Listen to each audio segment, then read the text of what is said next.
आज जब आर्टिकल 370 जब हटी थी तो कश्मीर से लद्दाख जब अलग किया था, सोनम वांगचुक मोदी जी को बहुत ही शुक्रिया किया था। लेकिन आज जो स्थिति बन गई है लद्दाख की, वो बहुत ही दर्दनाक और घातक है, क्योंकि वहाँ पे जो जो स्थिति बनी थी, धरना प्रदर्शन दिया था कि पूर्ण राज्य दर्जा दिया जाए। इसके बाद में जो हमारे राज्य के आदिवासी लोग हैं उनको पूर्ण तरीके से आरक्षण दिया जाए और लद्दाख में 2 सांसद दिए जाएं, जो कि सांसद में जितने भी लद्दाख की समस्याएं हैं, जितने भी जो कार्य हैं, सब सांसद ने मुद्दा उठाया जाए। इसकी वजह से आंदोलन किया था। लेकिन क्या सोनम वांगचुक हीरो हैं या विलेन हैं, ये आप लोगों को जानना है, क्योंकि वहाँ सोनम वांगचुक बम्बई से आईआईटी से में फार्मा असिस्ट किया था। इसके बाद में इन्होंने गरीब बच्चों के लिए लद्दाख में बहुत सारे से स्कूल और ट्रस्ट चला रहे हैं। जो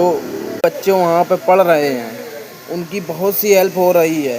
धारा 370 हटने के बाद में 35 हट जाने के बाद में लद्दाख का अलग कर दिया था कश्मीर से। ये चीन और पाकिस्तान के बीच में लद्दाख जो पड़ता है, इसी वजह से हुआ। और बहुत से लोग ऐसे आरोप लगा रहे हैं कि सोनम वांगचुक बांग्लादेश और पाकिस्तान, नेपाल, इन लोगों के तर्ज पर भारत पे आरोप लगा रहे हैं कि ऐसा ही होगा। लेकिन ऐसी कोई बात नहीं है। सोनम वांगचुक ने कहा है कि हमको बलि का बकरा बनाया जा रहा है। लेकिन दोस्तों, आप लोग ये सब चीज़ें बता सकते हैं, क्योंकि सोनम वांगचुक पहले तो बहुत ही बीजेपी के प्रिय नेता थे, क्योंकि वो हर समय समर्थन देते थे बीजेपी का। जो भी लद्दाख में का प्रोग्राम होता था, कुछ भी होता था, उसमें शामिल होता था, पूरा समर्थन था बीजेपी का।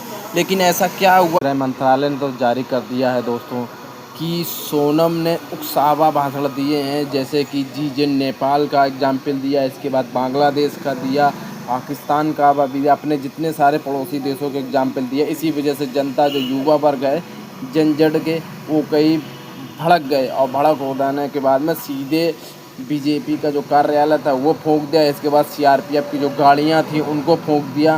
भारी भरकम नुकसान किया। इसी वजह से सोनम वांगचुक को हिरासत में लिया गया है। लेकिन दोस्तों, ये समझ में नहीं आ रहा है कि ये जो चीज़ें हो रही हैं वाकई में देशभक्त है या देशद्रोही है। ये उंगली बार बार उठ रही, क्योंकि एक बंदा जो था 2019 में जब पहली बार आर्टिकल 370 हटी थी तो उसका समर्थन पूर्ण रूप से दे रहा था, और भी चीज़ें जो है मोदी की प्रशंसा कर रहा था। लेकिन ये चीज़ें अभी तक समझ नहीं आ पाई हैं। जो रिपोर्ट आएगी तभी इसके बाद में जांच हो जाने के बाद में पता चलेगा कि विलेन है या हीरो हैं। तो आप लोग गाइस, वीडियो अगर अच्छा लगा हो तो आप लोग लाइक, सब्सक्राइब, कमेंट ज़रूर कर दें।